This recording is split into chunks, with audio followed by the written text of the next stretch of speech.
Hey! Welcome to Demasked. My name is Frezzman, and today I'm joined by a very special guest. I'm joined by the crew of Dezombified. How's it going? Hey, Fantastic. How are you, Frez?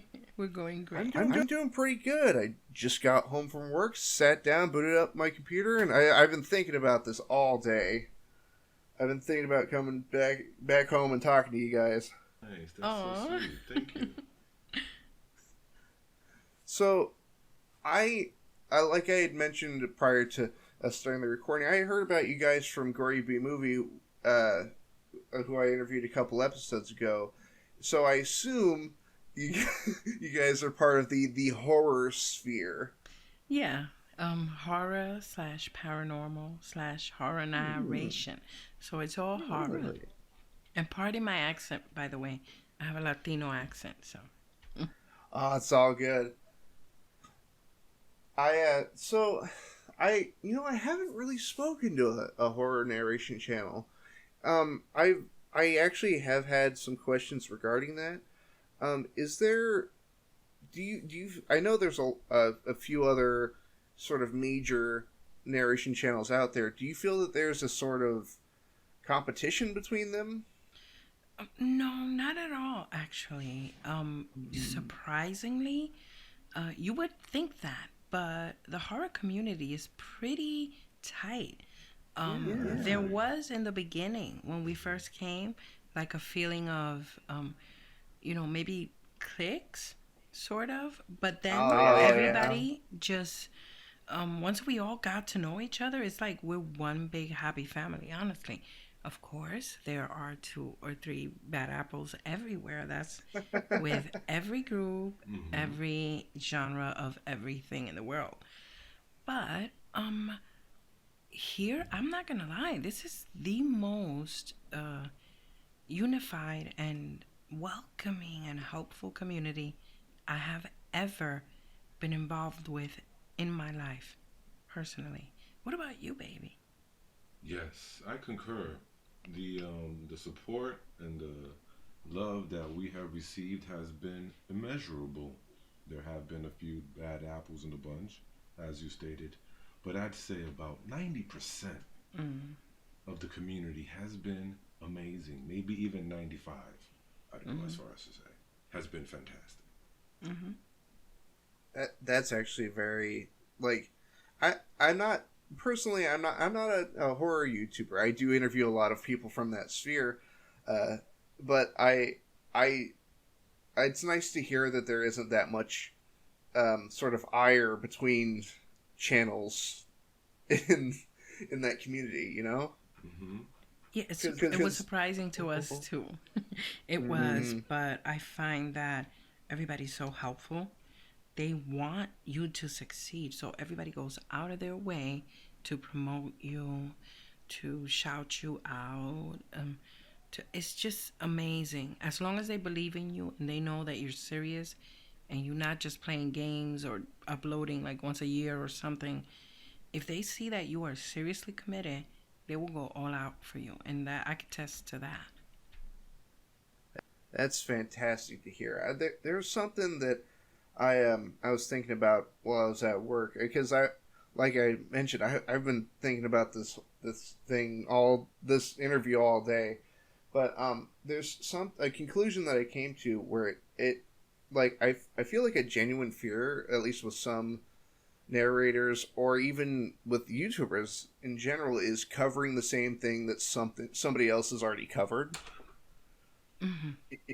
You know, a story or an investigation if you're like Night Mind or Scare Theater or something like that. But from what I've seen, because I do watch my fair share of horror narration channels, and from what I've seen is, sure, I may hear the same story twice, but you kind of get a different experience with a different person reading it every time. Yes.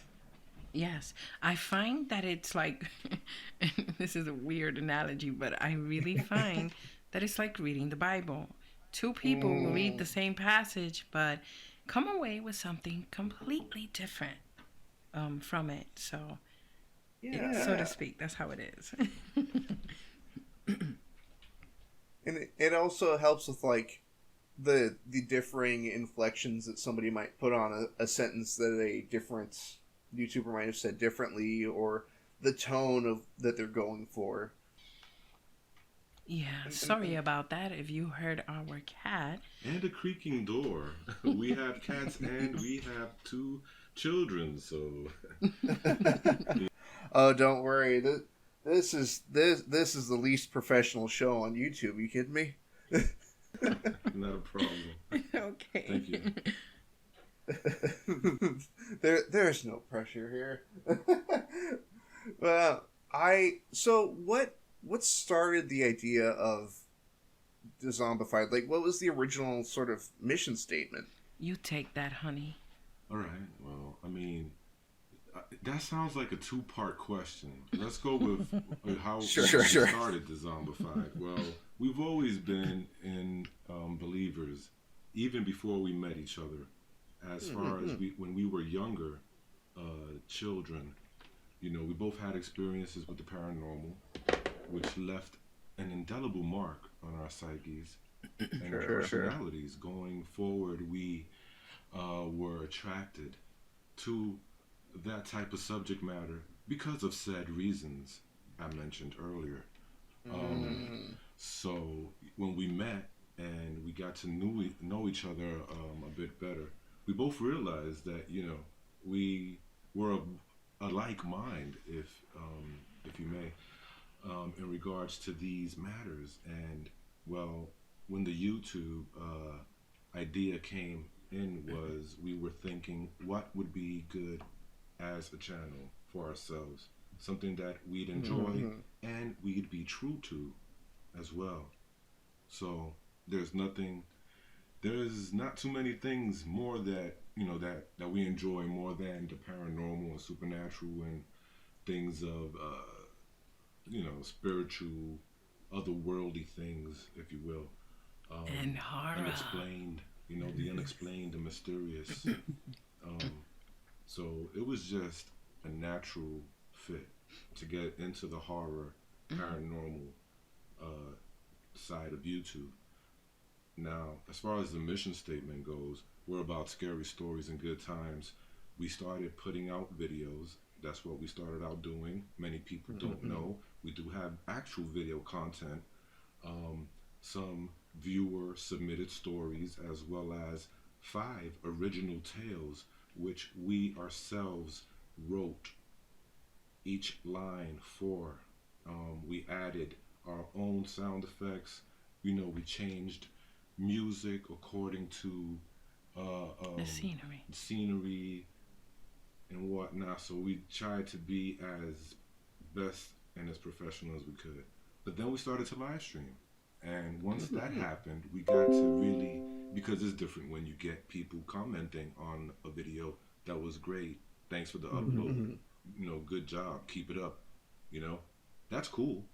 But once you start live streaming, you get to actually rub elbows with the other supporters, you know, who follow you. And once you get to know them and you build a community, and, you know, if you are a person who, you know, is a loving, kind person, as me and Miss Stereo are, we're loving people, kind people, we like to help people. So it just naturally evolved into, the live stream evolved into having people come on, share their experiences in the supernatural and paranormal.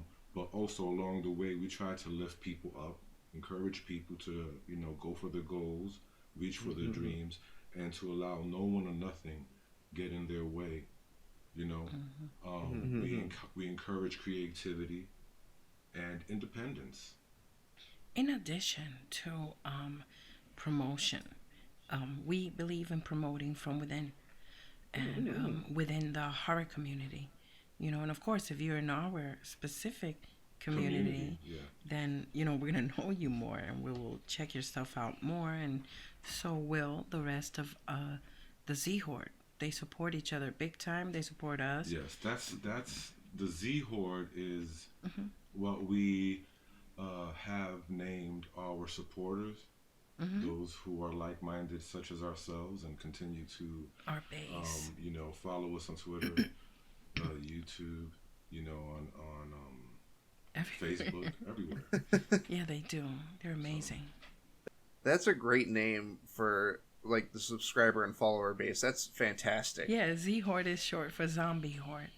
So, and we are Dezombified. So we have the wokest zombies see, around. the thing, Dezombified is like waking somebody up who's been in a stupor, right?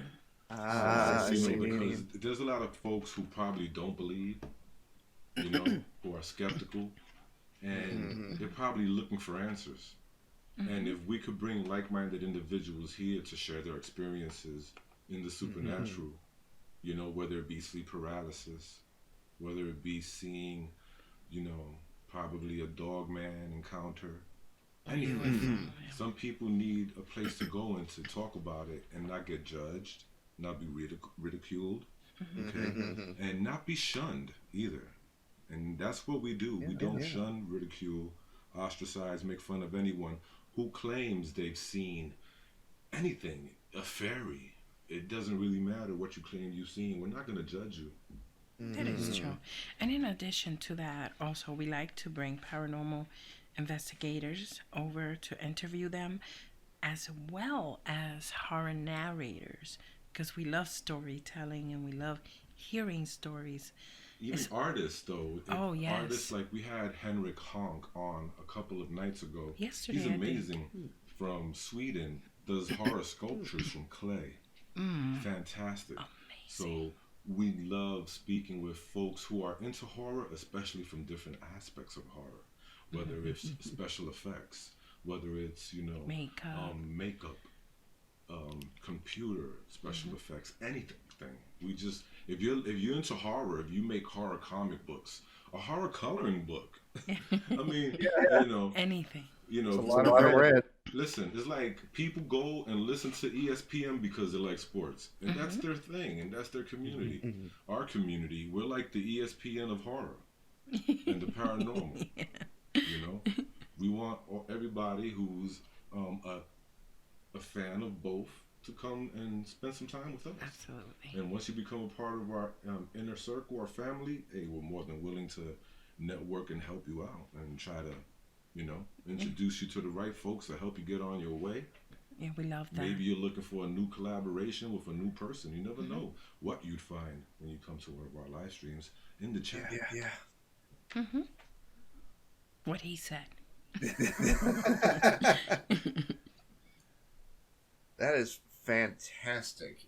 Like it's really refreshing to see like this whole community built off of, you know, kind of recognizing like paranormal aspects of people's lives and even sharing like even stories that could be made up as long as they're being told, that I'd say they have inherent value. Of course. But everybody loves, you know, whether fantasy. Whether or not people admit to it or not, people love to get scared because it's an adrenaline rush. You know, it's like a, you know, it's exhilarating. You know, when you know what I'm saying, you get a little shocked, whatever. You get taken aback. Like, oh wow. Yeah, I love that. I mean? So everybody loves it. Come on. Absolutely. That's where the narrators come in. When you say even some of the made up stuff, the creepypastas and the narrations, those are all very valuable because it sparks the imagination. It brings something back that used to be around back in the days of old with the radio, and I'm sure it's before my time and fear. Yes, all of our times. It's before all our times. But, you know, back in the days of Vincent Price and, you know, the old school horror radio, it's just, we got to bring that back. So we believe in that. Orson Welles. There we go. Ooh, Orson Welles. Yes, buddy. Yes. John Sterling? Ooh. From, Yup, and Alfred Hitchcock. Yes. Oh, my goodness. We could go on. Well, you mentioned paranormal like experiences, and I was kind of rolling back through like, and I think I hit one. It's like the scariest thing that's ever happened to me, but it's the least something that could happen to somebody, if that makes sense. Oh, like let's say sleep paralysis, maybe. Well, no, like yeah. Usually, when you hear like a sleep paralysis story, it's like oh, a demon was standing above my bed or something like that. Oh no, yeah, that has happened to lots of people. I mean, of course, some of it is scientific. It's Mm-hmm. absolutely understandable. We know Sure, sure, that sure. sometimes the body does not wake up as quickly as the brain, and that can happen. Mm-hmm. But when you talk about seeing things, smelling things, hearing things, or when you talk about, for example, Even physical. Some oh yeah, people get physical scars, yeah, wounds, Mm-hmm. bruises. Mm-hmm. yeah. So when you talk about things that are a little bit more Mm-hmm. deeply, or when you talk about there's people who have come on our show and told their experiences, but they were not alone, and it happened to them as well as multiple people in the same home in different rooms at different points of the night, Yeah. the same night. So that's where you're not being scientific, because that's not scientific. That's not possible scientifically speaking. So we Mm-mm. have tons and tons of stories, people who call in and say weird things that it's not scientifically Mm-mm. explainable.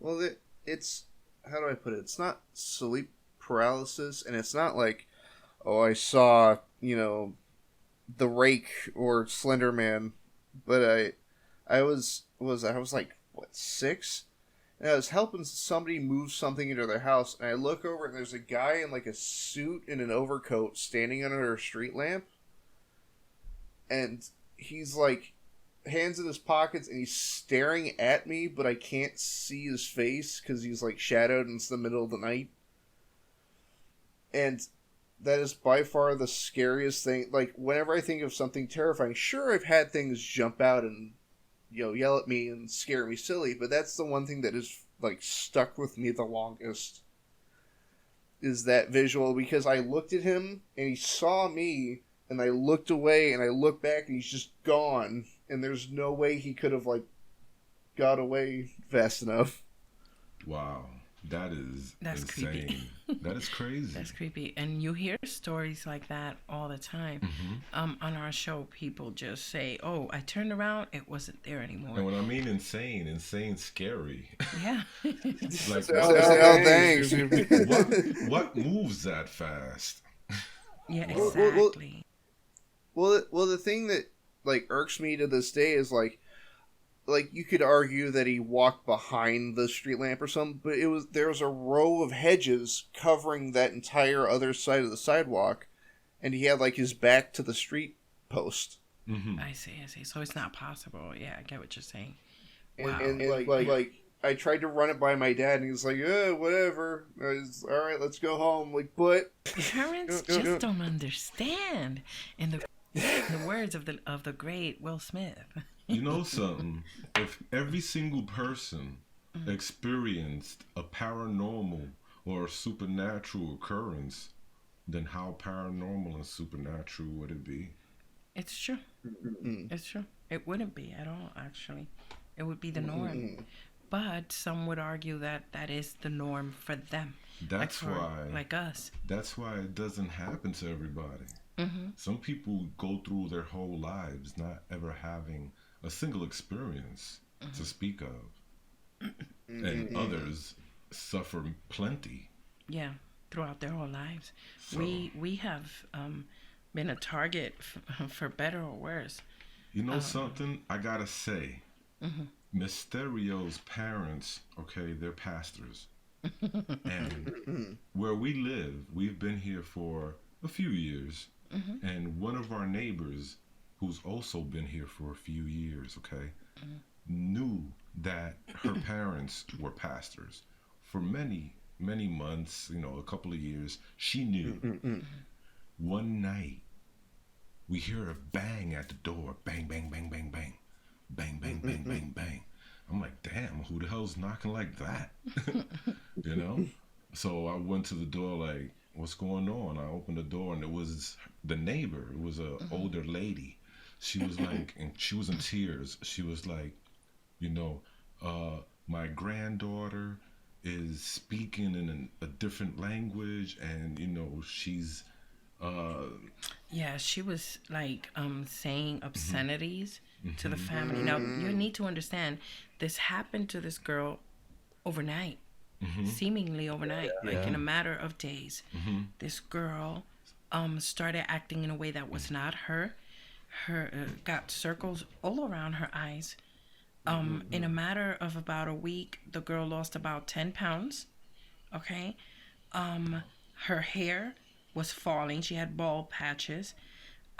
She had like she was speaking in a language that nobody understood because this family is Latino, by the way. This girl is speaking in freaking Roman and freaking like other languages. languages, yeah, that Yeah, no one like could understand. that But the nobody lady can came to our understand. house. Yeah. Listen, she came to the house looking for help. She was like, "Can you please tell your parents? I know they're pastors. Can they please come and help because we are at our wits' end and we know what not to do. We don't know what to do." Yep. So when I tell you these things is real, and it's crazy. Like Oh we yeah. are magnets for this. Well, it seems like my family also kind of pulls in the strange and unexplainable because they've had like my family has a history of like premonitions and whatnot, and there was like I how do I put it, like I'm not one to say that I'm a medium or anything like that by any measure. Um, but I do get terrible, terrible feelings if I see something questionable, if that makes sense. And uh, there's a joke that me and my mom throw around whenever we go thrift shopping a lot. But there's a joke that we throw around. It's like, oh look, that clown statue's cursed. And You but have to they're be they're careful with that, with thrift shops, objects, and whenever you go anywhere, an estate sale, garage sale, whatever. Needful things, baby. Needful Yeah, things. be You ever seen that yep. very, movie, Needful Things? be very careful with what you pick up, Mm-hmm. and try to do your research. Mm-hmm. Ask the owner, why are you selling this? This looks super cool. Why are you selling it? What's wrong with it? You know Mm-hmm. what I mean? Things like that. Just find out because there's certain places I just won't walk into and buy anything, honestly. But Well, yeah. there was a day where my brother doesn't get that feeling ever, and so he's a little more reckless. And there was a day we were wandering around Goodwill of all places, and we were walking through the paintings because they're usually like nondescript like landscape paintings that they found from an abandoned hotel or something. We're like, oh, these are just like cabins and whatnot, and we flip through them, and there's one of a woman's face, like a portrait, and it's fairly lifelike, but there's something just off about it. Not the proportions of her head or the face. It's not cartoony. It's not wrong. It's she's like smiling, like she knows something about you. Mm. Like she's staring straight ahead, like she like knows. Mm. Ew. Wow. And, Nope. Did you pick up the painting? well, my brother picked up. He's like, "Oh, look at this one." I'm like, and I like just like Put I it in your switched it. room, bro. Well, No, well, that's well, well, well, wait. Not. How about if they share a room? That's Oh mean. hell no. oh no, I got my own place, thankfully. But I, but I just went, dude, put it down. And like even like my mom gets this feeling once in a while. Mm-hmm. And so when she walked in the aisle, she saw it. She's like, "Just put it down." And my brother's like, "Fine, jeez," and we left the aisle. It's just Oh my, let's. that's priceless, man. That's awesome. Oh wow. Oh, I love it. Oh man, I really love it. Yeah, there's certain things that you just shouldn't do, and Yeah. certain places you shouldn't go. Like you should never play with a Ouija board in a cemetery. Like, don't play with a Ouija board, period. Just don't. And try not to go to cemeteries, for real. Oh, man. Actually, I wanted to get your guys' opinion on something. As you know, believers in the paranormal and the strange and the supernatural, how do you feel about the procedure of a ghost, like a ghost hunting TV show? Well, okay. Wait, I'm sorry. What's the question? What's the procedure? So what do you think about how they go about ghost hunting on TV? Because I feel it's a little crass, isn't it? Well, TV is TV, right? Yeah, they need ratings. And I believe like this: give to Caesar what is Caesar's. You know, some of them do have some credibility. Some Zach don't. Bagans is legit. I don't want to hear it. Well, look. I'm 50-50 partial on Zach Bagans, okay? Yeah. Not me. I believe him. He's legit. I don't know about that. So have either of you played Outlast? Not yet. No. That game is what I feel is distilled like in the terms of a horror video game, because it's not loud music. There are musical cues here and there, but there's no overarching score that's kind of leading you in. It's all atmosphere and background noise. I love that. And it's like, before you even get in the building, it is so uncomfortable that like you'll want to stop playing. Oh, I gotta play right away. Is it on Steam? Is it on Steam? Yes, it is. Nice. 1 and 2. Two's even more heart-wrenching. Oh my god! But you have to play 1 to play 2, correct? They're not interconnected. They have one piece that's interconnected, but there's no like major character like connections. Okay, great. So yeah, you can completely play them separately. But I was living at my mom's at the time, and I'm playing Outlast, and I just gotten in the building, and it's like all creepy, and I know something's gonna come out, even if it doesn't. I'm like, there's probably something around the other corner I didn't check, and I'm like the guy's crouched, and I'm like crawling through the hallways because I'm waiting for something to happen, and my mom has a couple of dogs in her house, and one dog, for no discernible reason, because it's like 2 a.m., just one bark, just almost fell out of my chair. Let me tell you, that reminds me of when I was playing Resident Evil, the first game or the second game. I think it was the first one, and I'm walking through the hallway, and the dogs break through the window. Oh yeah! And I'm like, holy crap! I think my heart went up to my throat. Like, what the hell? No, tell him about the time with the neighbor. Ah, man, I was playing like Fallout. Yeah. And I don't know what it was. Fallout with the ghouls. Do you know Fallout, Yeah, Frez? with the ghouls. Yeah. Down in the subways, and there's like a lot of ghouls and stuff. Anyway, so my neighbor needed a cigarette, and it was the summer, so I had the window open. I'm on the first floor, mind you. It's dark. I'm playing this scary game. It's like 2 a.m. Well, I hear this, Kenny, you got a cigarette. I'm like, what the fuck? I'm like, what the hell? No. Holy shit. And I turn around and I see him, and he's looking at me, and he looks like a zombie a little bit because, you know, he wears like, he just looks like a zombie. Standing there. I was like a ghoul or something. I'm like, oh my. I laugh every time he tells that story.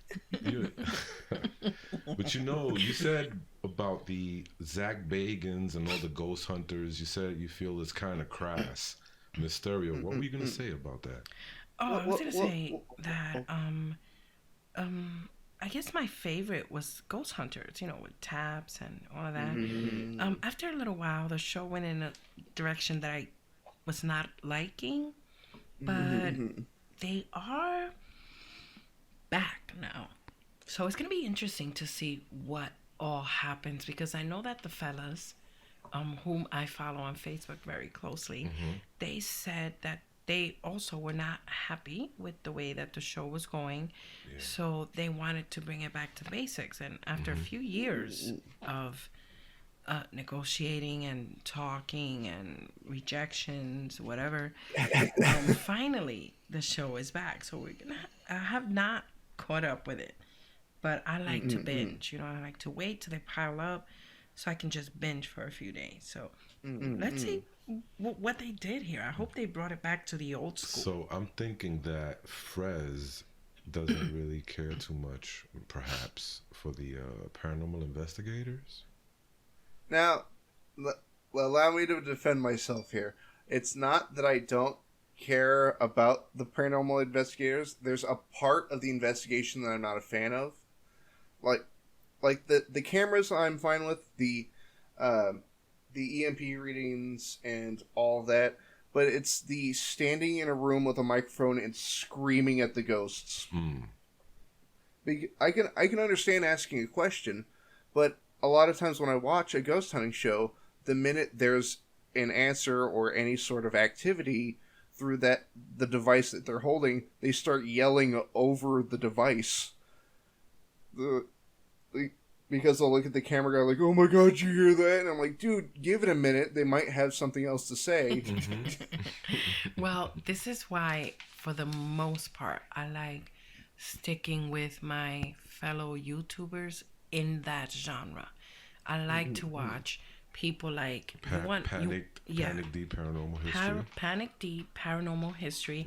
We'll send you a link on Twitter in a DM so you could check them out. Tell them we sent you. They'll take good care of you. Those are some people that you are going to... Beyond the Veil, too. Yes, Beyond the Veil, Paranormal Investigations. There's a few of them, you know, and a lot of them, honestly, are, you know, underrated.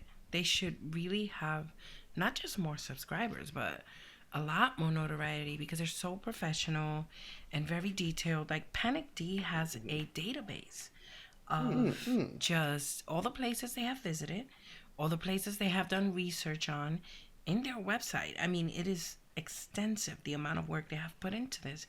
And one of them is a biology teacher. The other one is a tech support person. So they know their stuff. They're not dummies.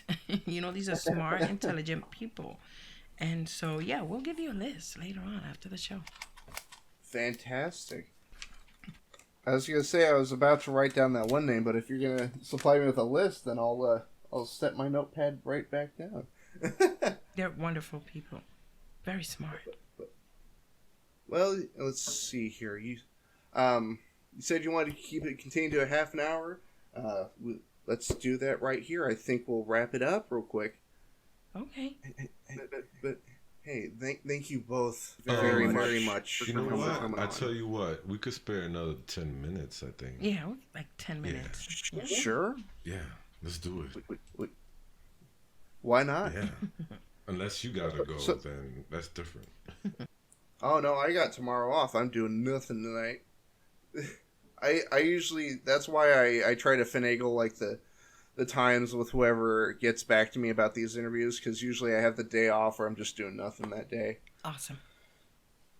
But I actually had a question regarding what kind of horror video games do you guys enjoy? More of the jump scare kind, or the more atmospheric build up kind? The latter. The latter for sure. We like Resident Evil. That's our all-time favorite. They've been hit and misses, but nobody's perfect. I mean, not even Michael Jordan won all the championships. Nobody's perfect. Fear was good. We loved Fear. And also, you know, Dead Space was amazing. Oh, yes. Let's see, Alan Wake. That's an old school one. That was good. What else, Mysterio? The one with the hand and Big Daddy and the little girl. Oh, Bioshock. That was really good. But I don't think you could classify that too much. Well, maybe not the last one I played. With the first one, definitely. Yeah, the first one, yeah. The one with the little girl that goes in the crawl spaces.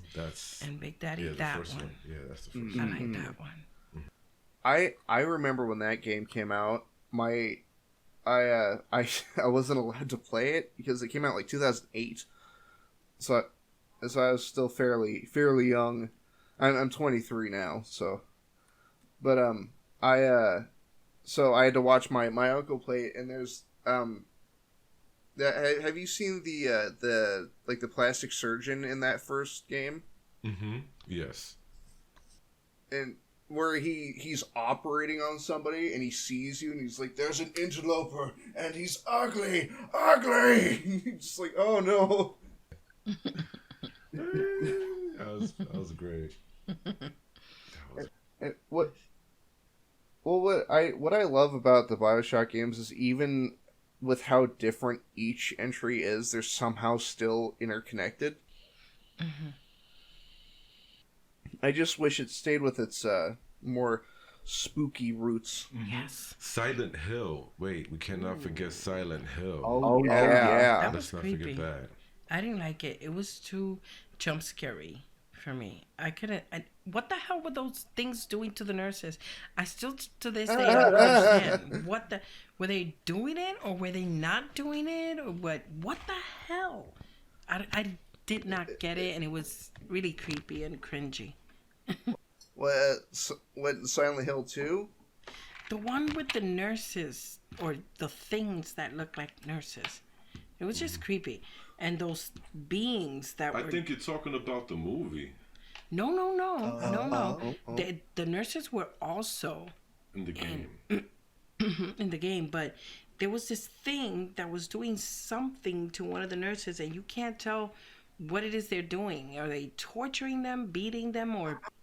Oh, I think I know what you're talking about. Silent Hill 2, and it was Pyramid Head. Yes, the dude, yes.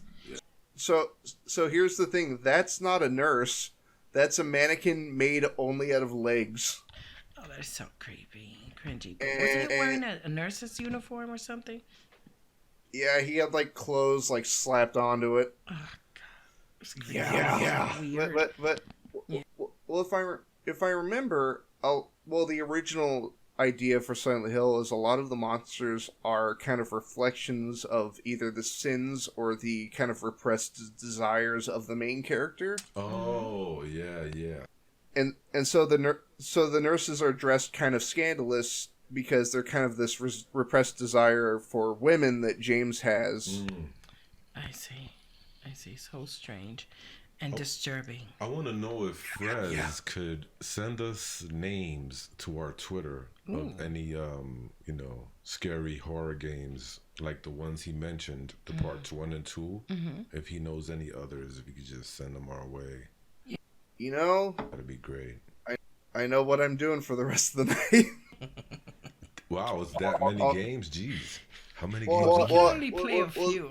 No, I'm saying he's going to be typing all night a whole bunch of scary games.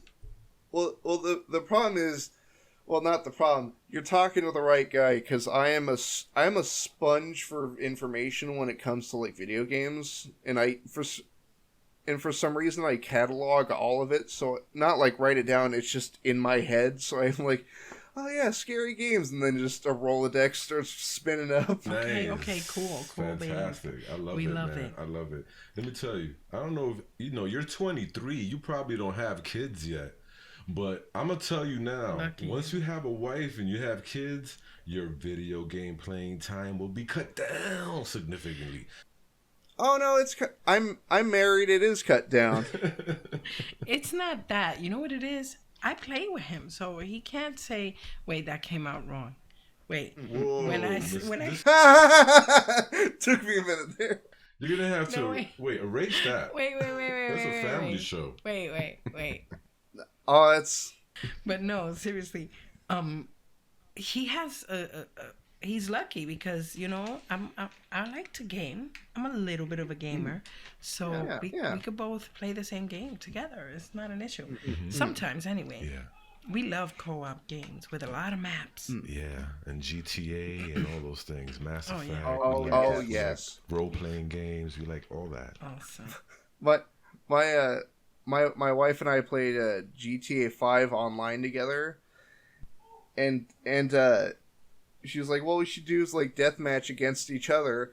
I'm like, all right, like you asked for it, and she's like, yo, you don't have to let me win. And I'm like, okay, and like 10 rounds later, it's 10-0. I'm like, I'm sorry. I wasn't gonna take it easy on you, sweetie. I'm sorry. You told me not to. Life's my creed. Everybody has their vices, and everybody has their strengths when it comes to video games. I like strategy games like Candy Crush and Tetris. So hey, if you match me on that, I'm gonna kick your butt. But when it comes to hold up. Button mashers, I can't do that. I could definitely listen when it comes to that game with Yoshi. What was it? Is it Yoshi? Oh, Tetris Attack. I'm good at that too. I'll give you a run for your money on that. Oh, you're gonna have to play my wife on that. She's a savant at that. Tetris Attack. Yeah, she also does like the matching games, Candy Crush and whatnot. But she plays a lot of The Sims. Oh, Sims are cool. Yeah. Sims are cool, man. Well, my kids like that. I want to make a horror Sims. Why don't they do one with horror? Yeah. Like Jigsaw. Yeah, something like that. Make traps. I guess the licensing would really have to... Well, you don't have to do Jigsaw. You could do Puzzle Man. The Puzzler. Puzzle Man. Oh my goodness. But I... Puzzle Man. Well, there was a day where... So I've got Sims on my computer as well. And my wife, she, like... A lot of people, whenever I see like an example of The Sims, it's like a very kind of standard house with like one person in there. Mm-hmm. But then I look over at her computer, and she has like a 3-story house that's so intricately done and has like a family tree going on. You know what that reminds me of? Sweet. That reminds me of Fallout 4 because they allowed modifieds. We used to build some crazy cities. Hell yeah, we would build like... And we never finished the game. No, you can't finish because you're just building. Yeah, with all those freaking mods. Well, I played Fallout 4 and like I've got this thing with like stories that involve like a father and son, that sort of thing, where it's like the minute they take Sean, the kid, I'm like the minute I see them take Sean and I get frozen, I'm like, all right, time to murder everybody who gets in my way until I get to my kid. Oh, okay, mm-hmm. I see you. the good old fashioned revenge mission. Yeah, that's what we should have did, man, and then got the mods, but yeah, we was like, wait, there's mods. Those are so much fun. Holy crap, let's get some. But yo, I need to ask you a question now. At least one before we leave, because it's almost time for us to go. I need to ask you one question. So what made you decide to do what you're doing now, and how long have you been doing it for? I've been on YouTube for just over 3 years, actually. I believe September 28th was the 3-year anniversary. But I've been wanting to start a YouTube channel for years leading up to this, or leading up to 2016. And for some reason, I just didn't follow through. And I think it was because, like, it's like, I don't even know what I would do. And then it kind of hit me that, like, that kind of doesn't matter because it's more about what you enjoy doing than having to make a specific thing. And then on top of that, I haven't done Demasked for like that long. It's been like almost 2 years now, and it's not like a regularly scheduled show. It's whenever somebody gets back to me. So it's kind of on and off. Here's an episode, then some gameplay stuff, and here's another episode a month later, and all that sort of thing. But what kind of pushed me to do Demasked, and to kind of like, that's when I started my Twitter account, was like like I kind of realized not only do I want to be in the YouTube community, like a participant, I also want to connect with people in that community, and I want to know why they do what they do. Like, it's the same reason that I have so much information cataloged away about video games and comic books and movies, is because whenever I sink my teeth into something, I have to completely understand it. Like, I have to know as much as I can. Mm-hmm. And no, I totally get it. I totally get it. You want to, just dive deep into the subject and into the community, and just, pick people's brains. We totally understand that. I love picking people's brains and just knowing who, what, where, why, how. It's just something that I really, really like doing, and understanding things. I believe that people are, as individuals, are stories, right? So I want to hear the story. So So I see that, Frez. I see that you first started like interviewing people like what, 2 months ago, from what I'm looking at on your channel.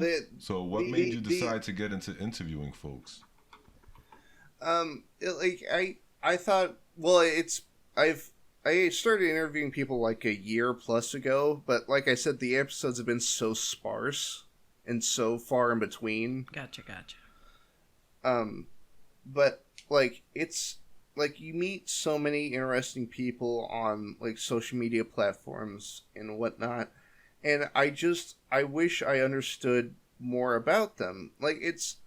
And the reason I turned it into a sort of interview show is whenever I see interviews with people either on YouTube or in a movie or something, it's always the same questions every time. I see. It's like, what about this new thing you made? How did you like working on it? That sort of thing. Yes. And there's a motto that I use, and it's something I think it's out of respect for the person that's coming onto your show. Yes. Because out of respect for them, you want them to speak about what makes them happy and what they're most proud of. Yes. Because if you don't do that, then you're just going to be talking fluff. Yeah, I get it. So what I think breaks down that awkward barrier between two people, like talking to you two. I haven't met you personally before this, or talked to you personally before this, and what I think breaks down that barrier between 2 or 3 or however many people I'm interviewing is asking asking. It sounds crass, but asking stupid questions, if that makes sense. And that's what that's the same advice I give to people who just get into a relationship. Yeah. Like, hey, I don't know much about this girl. I like her. I don't know much about it. Just ask stupid questions. What's your color? I understand you, Frez. So in other words, you want to be more like Larry King and less like Jimmy Fallon. Laughing silently at every sentence. What? He said laughing silently at every sentence. Like Jimmy Fallon. Jimmy Fallon. I don't know. I don't like a lot of these late night talk shows. I'm not like into that stuff. But I get what you're saying. But the Larry King part, I understand because he's like so smart. You know what I mean? So I get it. Mm-hmm. But I think we're gonna have to cut it short here. Yeah, I was gonna say, I'm like, oh geez, we're running over. I didn't want to hold you guys up. Thank you so much. This has been amazing. Thank you for having us on. Interesting going to the other side, But thank you so much for coming on. I had a whole lot of fun talking to you guys. Yeah, so sorry about that. The kid is like, Mom, she probably needs a spider killed. Her father just ran to the rescue. But no, yeah, if anybody is interested, we have a website, Dezombified.com. check it out and you'll know all about us. Yeah, and I will put a link in the description for you guys. Thank you. And thank you at home for sticking around to the very end. I know this episode was a little bit short, but boy, was it filled with a whole lot of fun, don't you think? Thank you. Thank you. It was fun. Indeed.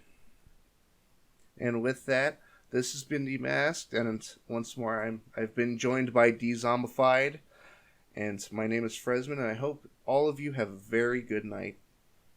Good night. Good night.